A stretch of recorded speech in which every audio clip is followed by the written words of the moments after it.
La Turquie est un pays très grand et c'est pas toujours facile d'y organiser un voyage parce que ça peut être compliqué entre Istanbul, une ville de 15 millions d'habitants, et un pays de 90 millions d'habitants avec de nombreuses destinations, de la Cappadoce à la mer Méditerranée, à la mer Égée, à la mer Noire. Voilà, nous sommes un réceptif, une DMC franco-turque et francophone et francophile, et on est à votre disposition. On est là pour vous aider à concevoir des programmes. Alors interrogez-nous pour vos groupes de loisirs, pour vos programmes à la carte, sur mesure, et pour vos groupes de touristes d'affaires, séminaires, incentives. On est là depuis 30 ans. Le pays, on le connaît comme nos poches, complètement immergés dans ce pays. On est vraiment à votre disposition et pour vous aider. Là, voilà, notre boulot, c'est vous aider à vendre cette destination qui est une destination formidable. Donc, il faut bien connaître, bien sûr, sa clientèle pour pouvoir lui proposer l'hôtel qui convient.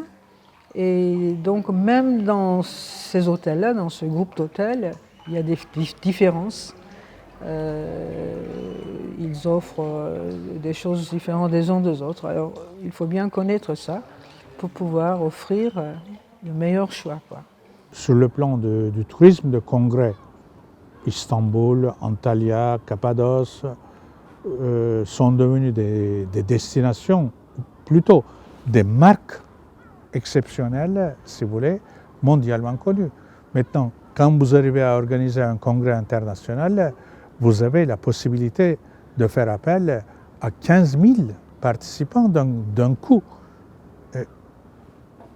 Donnez-moi, je ne sais pas moi, essayez de montrer quelques destinations autres, si vous voulez, dans les environs, autour de la Turquie, ayant cette capacité-là. À l'époque ottomane, il va servir, mais non pas pour des courses, pour des rassemblements, notamment quand l'Empire ottoman envoie ses caravanes vers la Mecque. Donc le départ à la Mecque, le voyage saint, part d'ici. Il va y avoir aussi des séditions, comme il y en a eu à l'époque de Justinien, quand nous avons parlé de la sédition de Nika en 532, avec ses 30 000 morts, ce qui avoisinait les 30 000 morts. Il va y avoir une deuxième sédition à l'époque ottomane, cette fois-ci, quand on va abolir le corps des janissaires en 1826. Les Français sont des grands fidèles de la Cappadoce. C'est depuis les années 60, c'était les Français, les premiers étrangers qui sont venus en Anatolie, en Cappadoce, étant touristes.